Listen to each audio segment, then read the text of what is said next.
ዳንኤል አሁን እንደዚህ መሆኑ የማይገባኝ ለዛ ነው። በጣም ጥሩ ሰው ነበር፣ በጣም ናይስ ነበር። እኔ በዛ ሰዓት በጣም ስትረስ ውስጥ ነበርኩ፣ ጥሩ ነገር ውስጥ አልነበርኩም። እና ሄደሽ አንድ ነገር ብትያት ምናምን በቃ መዛት ማስፈራራት ጀመረ።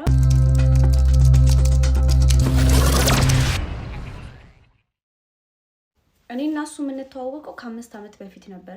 ቲክቶክ ቪዲዮ ሰርቶብኝ ነበረ ሮስት አድርጎኝ። ከዛ በኋላ ግን በአካል ተገናኝተን አናውቅም። ከዛ የ1 ሚሊዮን ፎሎወር የገባ ጊዜ ጠራኝ እንደ ገስት፣ እንደ ማንኛውም ገስት ሄድኩኝ። ከዛ በኋላ ግን ማውራት ጀመርን። ከዛ ሳናስበው ወደ ፍቅር ገባን። መጀመሪያ ላይ እንዴት ነበር መሰላችሁ? በጣም ጥሩ ሰው። እኔ ዳንኤል አሁን እንደዚህ መሆኑ የማይገባኝ ለዛ ነው። በጣም ጥሩ ሰው ነበር፣ በጣም ናይስ ነበር። እኔ በዛ ሰዓት በጣም ስትረስ ውስጥ ነበርኩ፣ ጥሩ ነገር ውስጥ አልነበርኩም። እና ያው ታውቁታላችሁ የነበርኩበትን ነገር። በዛ ሁኔታ ውስጥ እሱ ነበር ከጎኔ የነበረው፣ ሁሌ ከጎኔ ነበር። በጣም ሰፖርት ያደርገኝ ነበር። ኢቭን ቲክቶክ ድጋሚ እንዲጀምር ያደረገኝ እሱ ነውና በጣም ሰፖርቲቭ ነበረ። ከጎኔ መድረስ ባለበት ሰዓት ከጎኔ ነበረ።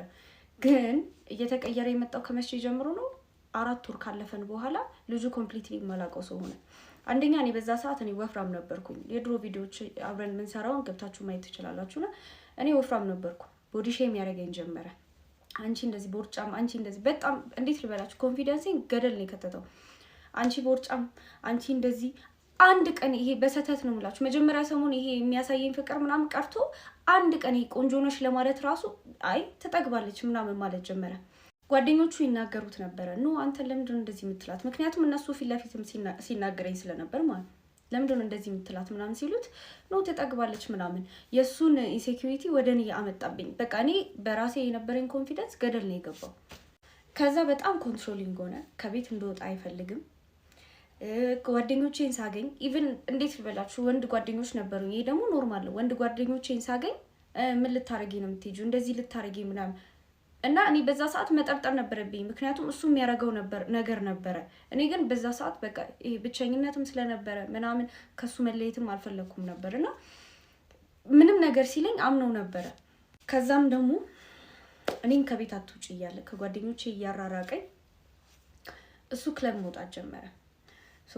እሱ ክለብ ወጥቶ የኔ ጓደኞች እኔን የሚያውቁኝ፣ ምክንያቱም ፖስት እናደርግ ነበር የዛ ሰዓት እና እኔን የሚያውቁኝ እየደወሉ ይነግሩኝ ነበረ። ከዛ ያኔ መጠራጠር ጀመርኩና ስልኩን ለመቀበል ሞከርኩኝ። የኔን ፓስወርድ ያውቃል፣ ሁሉም ነገር አለው። የእሱን ግን ማሳየት አይፈልግም። ከዛ እንደምንም ብዬ ስልኩን ተቀበልኩ። ከዛ ቴክስት አገኘሁ። ያገኘው ቴክስት ምንድን ነበረ? ስለኔ እየጠየቀችው ነበር አንዷ። ምክንያቱም ኦፍ ኮርስ የዛኔ ቪዲዮን ሰራ ነበር፣ ያስታውቃል ሁሉ ነገርና ቪዲዮ ከያና ምን አትሏለች? አይ ምንም አይደለችም ለቪዲዮ ነው ምናምን ብሎ ዋሽቶ እኔን እንደሚለኝ ሴቶች ጋር እኮ የዛኔ ቪዲዮ ሰራ ነበርና እጠይቀው ነበር። ምንድነው ይሄ? ማናት እሷ? እንደውም አንዷን ታውቃታላችሁ ቲክቶክ ላይ ማናት? ምንድነው ያለ ሰው? ምንም ነገር የለኝም፣ ለቪዲዮ ነው የተገናኘ ነው፣ ከዛ ውጪ ምንም ነገር የለንም። ይሄን ነው ሁሉ ጊዜ የሚለው ማለት ነው። ከዛ ያን ቴክስት ያስኩኝ በእኔ ስልክ አነሳውትና ጠየቅኩት፣ ምንድነው ይሄ ምናምን ብዬ ማለት ነው። ምንድነው ያለው? ጭራሽ እኔ ላይ ተናዶ ስልክ መክፈቴ እኔ ስልኬን እንዴት ትበረብራለሽ ብሎ እኔ ላይ ተናዶ ጮሁብኝ። ከዛም አልፎ ደግሞ ምን ይለኛል? ምን አይነት ኤክስኪውዝ ይሰጠኛል? ከዛም ምን ይለኛል? አንቺ ይሄ ቅናትሽ ነው እንደዚህ የሚያረግሽ፣ ምንም በሌለ ነገር ምንድነው ወከባ የምትፈጥሪ? ምክንያቱም እኔ ሰው እንዲያውቅ ስለማልፈልግ ነው። እንዴ ሰው እንዲያውቅ ማለት እኔ እና እሱ እኮ ቪዲዮ እየሰራን ያለው ነው። ተነቀስኩት ብዬ እንኳን እኮ ቪዲዮ ሰርቻለሁ። ኢንስታግራም ላይ ስቶሪ አድርጌያለሁ፣ ቲክቶክ ላይ ስቶሪ አድርጌያለሁ። ከዛ ምን ይለኛል? ሰው እንዲያውቅ አልፈልግም፣ ይሄ ፕራይቬት ነው መሆን ያለበት እና አንቺ ቅናትሽ ነው የሚያለያየን ምናምን ብሎ እኔ ላይ መጮ እኔ መሳደብ ጀመረ።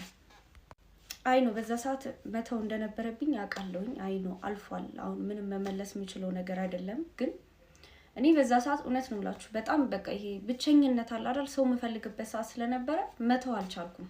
እንደዛም ያንን ቪዲዮ ማይቼም እሺ ብዬ አምኜው ምንም ነገር በቃ ነገሮችን ማበላሸት ስላልፈለኩ አምኜ ቀጠልኩኝ ማለት ነው።